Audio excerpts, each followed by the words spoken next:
Does Mike Peters play this on Saturday, Tim? Yes. Okay. Full 68 guns. Hey! Okay. First of all, I was looking at the Olympic schedule, and actually a lot of the events are live, according to the Daily News. Yeah, I mean, Rio is a similar time schedule. It's 1 hour behind or ahead of us. I think it's an hour ahead because South America, where it's positioned. Yeah. But so it's not like Japan or Australia or any place like that where we're going to have events at 3 in the morning. I mean, this is pretty much on United States time, so there should be a lot of live events. Okay, brother. I apologize if I cut you off. What were you going to say? I was going to say that the last week has been very telling for the Yankees because they came into the season expecting big contributions from Teixeira and Alex Rodriguez. Now, both of those guys have retired this week, even though A-Rod never actually used the word retire. But this is why the Yankee season has been, for lack of a better term, a disaster, even though they're a 500 team, which isn't really a disaster. But for the Yankees, it is a disaster. You can't rely on players who are this old. And last year, both of them had outstanding seasons. Like you said before, A-Rod had 33 home runs, like 86 RBIs, whatever it was.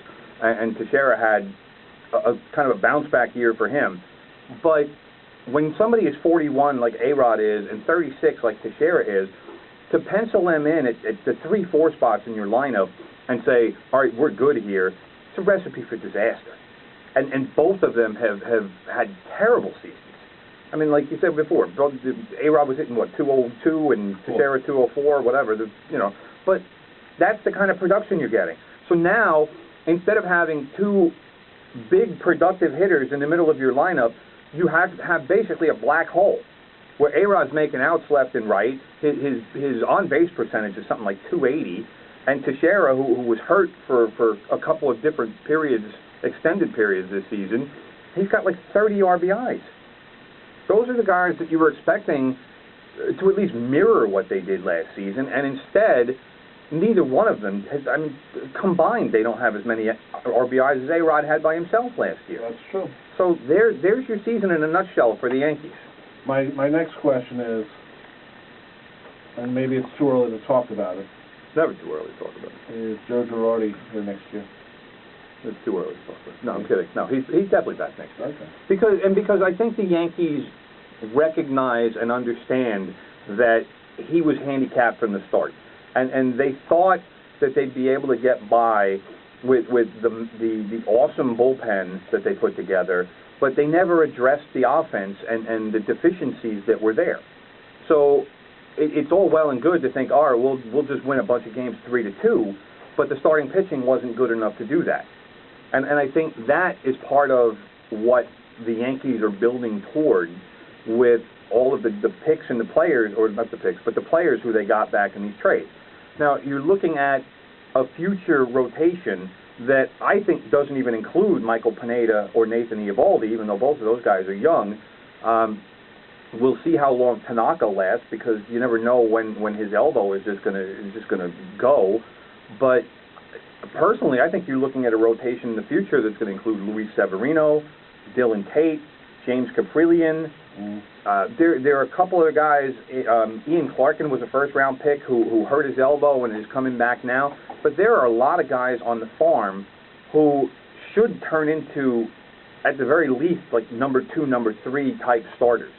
The Yankees don't necessarily have an ace per se, but Dylan Tate was the number 4 overall pick in the draft last year. So in theory, he should be that guy. But we'll see. I mean, you don't know how guys are going to develop. The reports say that he's lost a couple miles an hour off his fastball in the minor leagues so far. So that's something that young guys have to build up. But there is enough there in their system where, I mean, I'll tell you, this is how deep the Yankee farm system is.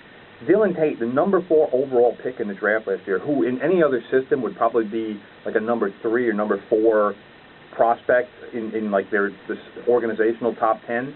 He's the number 11 prospect for the Yankees. Yeah, but as you said earlier in the show, you get up to the major leagues and it's a difference. So Hopefully these guys realize. But that's what their rankings are now. That's why all I'm saying for that is how deep the talent pool is for the Yankees. Because Dylan Tate in any other organization would be a top 3 or 4 prospect, even though he was only drafted last year, and he's still got at least 3 or 4 years to get to the major leagues.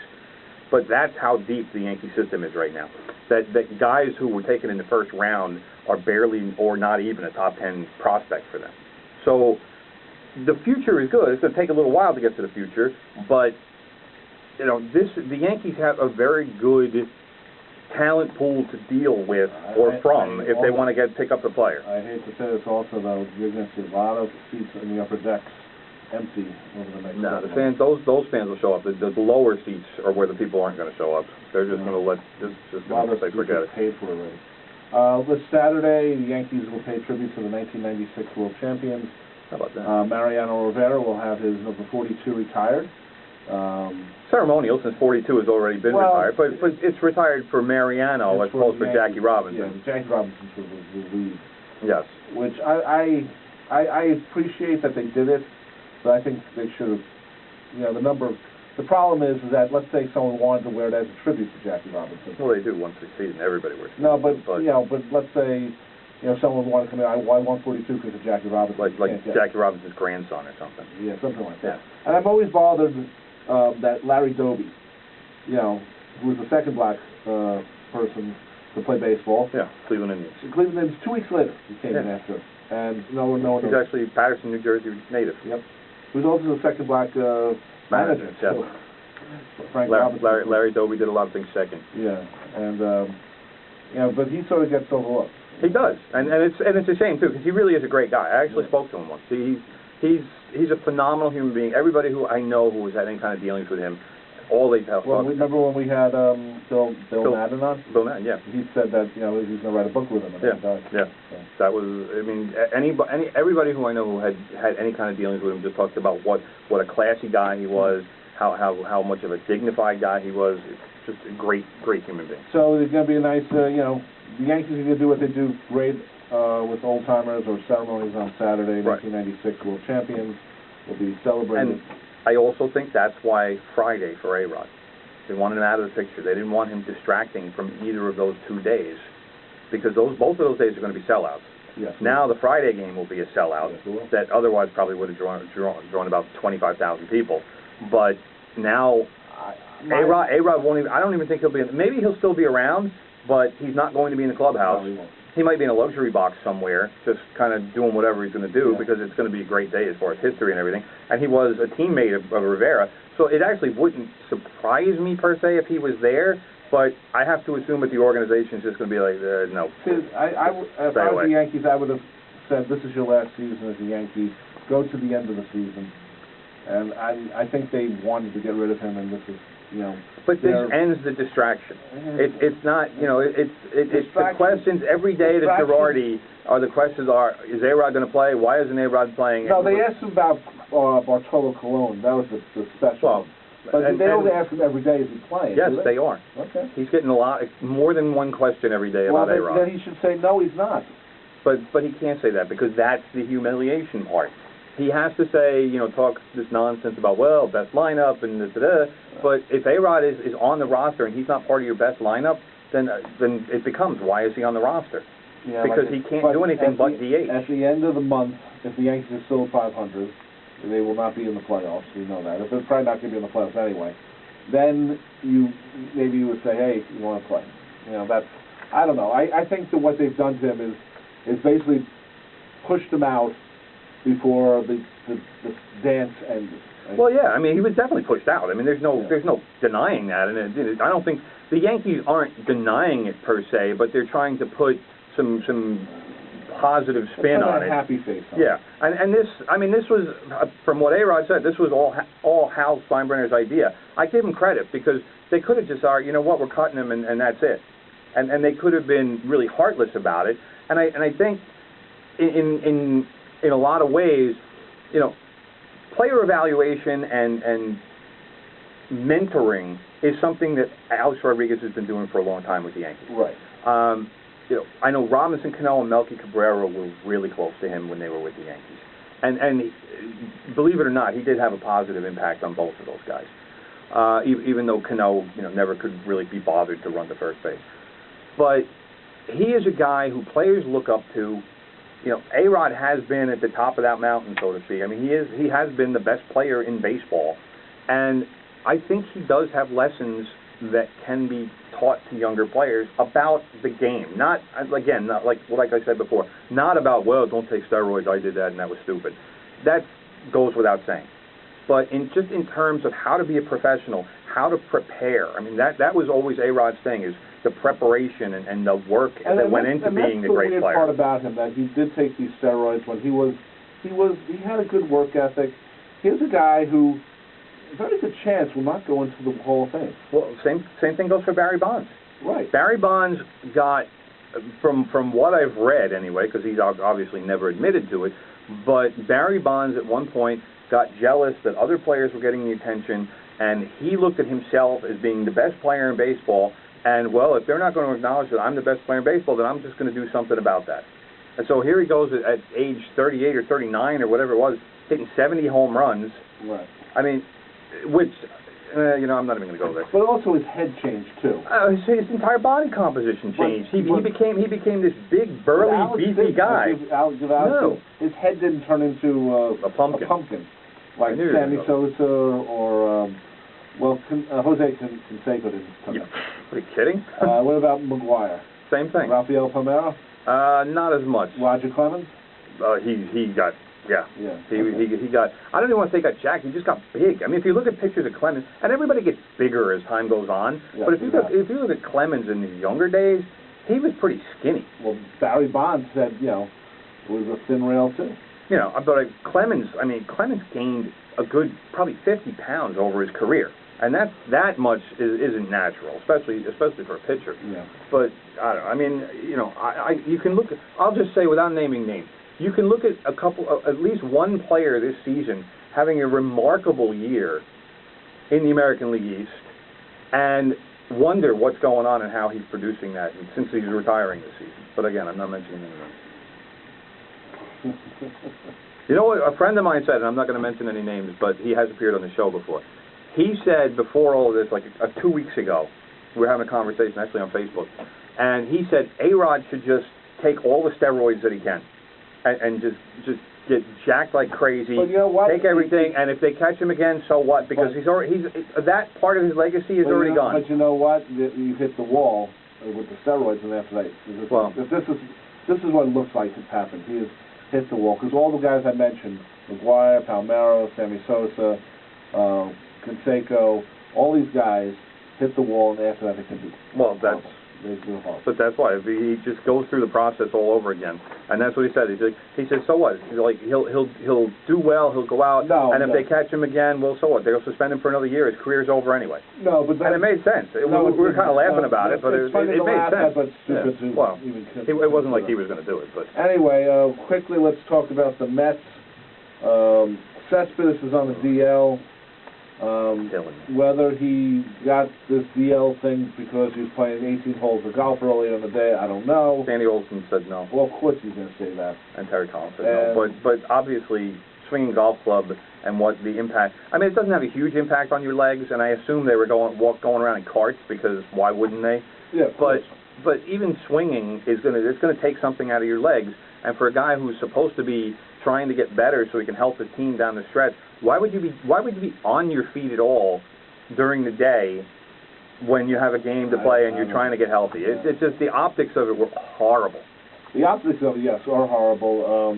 So right now the Mets are just not really doing anything. They're behind Miami right now, and they can't be behind Miami. It's been like that since the All-Star break. I mean, the Mets they're a flawed team. And adding Jay Bruce is all well and good, but if Yoenis Cespedes is in the lineup also, then it doesn't really do anything. There's no impact, because Bruce will become what Cespedes was. So, but where's his protection now? So until Cespedes comes back, and hopefully comes back healthy, then the Mets they haven't improved. Well, in the standings here in the Daily News, it says the Mets are 2 games back in the wild card run. They are behind St. Louis. Yeah. So if the season ended today, the Mets aren't in the playoffs. nope. So despite the vaunted pitching staff, which hasn't been vaunted. Let's be honest. They've not. You know, Bartolo Colon was the best deal they made all year. You know, you can't say that enough. This guy has really come through when you didn't expect him to. And so the Mets... He's 42. Nobody should expect anything from him. No. I mean, let's face facts. So the Mets still sort of in the wild card run. I thought they were more further down the rung ladder, but they're not. 2 games out of St. Louis. It's 1 game. They're first in the wild card run, I guess. Yeah. So I mean, and all those teams are what, a couple games over 500. Yep. So that's what you're dealing with. You're dealing Pittsburgh's right behind the Mets. Yeah, mediocrity is going to win the wild card in the NL East, or in the National League, I should say. But that's what we're dealing with right now. You know, I mean, you know, and the other thing that we haven't even mentioned that got pushed out by all the Yankee stuff and everything else was the Subway Series. The most boring Subway Series in history. Ever. And it were appropriately enough, with 2 basically 500 teams, they split 2 games at Citi Field, and then they split 2 games at Yankee Stadium. So what did that do? It was another 4 games and a lot more treading water. And it's the only time I've ever seen, or maybe it happened before I just wasn't paying attention, there were tickets available for both series. That doesn't surprise me. But, you remember when that first happened, when they first did? Oh. You couldn't steal a ticket. Those tickets were on the first day that tickets went on sale for both teams. Those tickets were gobbled. And now no one cares. First of all, they would care if one of the teams was successful, but right now, part of it. But right now they're both mediocre. Yeah, think about it. They played during the middle of the week now, you know, and it's not a whole weekend thing, which made it more interesting to watch. Right. And where you could focus on it. Whereas now it's like you come home from work, you have dinner, you flip on the TV, oh, there's Subway Series. Okay. Yeah. And it's just I don't know. They're not going to get rid of it because obviously there's too many teams that like it for financial reasons. But it's just it's past its prime, I guess. It has been for a while, but it's a marketing tool. But unfortunately, it's a marketing tool for only a few teams, only a handful of teams. You know, with the Cubs and the White Sox, and the Yankees and the Mets, the Dodgers and the Angels, and the Orioles and the Phillies, right? Or the Orioles and the Nationals. Yeah, but for teams like that, but I mean, look at the Rockets. Who's their rival? They don't. Nobody cares in Colorado about interleague baseball. You know, I mean, you look at the Royals in St. Louis and the Cardinals. Yeah, that's a rivalry, from a geographic standpoint. But there are so many other teams where it doesn't matter. I mean, even Miami and Tampa, I don't think anybody cares in Florida. No, they don't care. They try to make it seem like it's Florida thing. Yeah, it's too far away. Nobody cares. So we got about a minute and a half left, brother. So, is there anything else you want to add? NFL Hall of Fame ceremony was this weekend. Highlights: Tony Dungy, Brett Favre, Ken Stabler, Marvin Harrison, Kevin Green. They did not play the Hall of Fame game because of unplayable field conditions, which was pretty embarrassing, but it was the right call. Made by my boy C. David Baker, by the way. The former Arena Football League commissioner is now in charge of the Hall of Fame. The Premier League starts this weekend. Okay. Tottenham is going to be playing Everton. Manchester United beat reigning champion Leicester City 2-1 in the annual Community Shield match yesterday. And Manchester United is on the verge of signing midfielder Paul Pogba, whose transfer is expected to cost more than £100 million. And for you Americans out there, it's probably about $140 million. That's a lot of money just to transfer a player. Ton of money. Let's see, what else? The Jets had the big blowout. Nobody really cares about that. And Ryan Fitzpatrick got a haircut. Yeah. How about that? He doesn't look like the great Gazoo anymore with that ridiculous head of hair that he had going. I think he should get rid of the beard. The beard it's whack now. He's totally off balance now because he's got the big ridiculous beard and nothing on top because he got buzzed because one of the rookies intercepted him. I think he's going to be in a Duck Dynasty or something. Oh, it's a bad look for him. Anyway, we are out of here. Thank you for listening. You've been listening to From the Pressbox right here on 90.3 FM. WHPC, Garden City, New York. We'll see you in 167 hours with more sports talk. I will see you Friday with Beatles songs from 8 p.m. to 11 p.m., and I will see you Sunday with the free-for-all, 10 a.m. to 12 noon. Tim, you're on Twitter. What's your handle? It'll be @RealTimLeonard. Stay tuned for the People's Pharmacy. Gluten-free foods are now the rage. I just realized, did you say the phone number once during the show? I did once. Services for non-celiac gluten sensitivity. This is the People's Pharmacy with Terry and Joe Graven.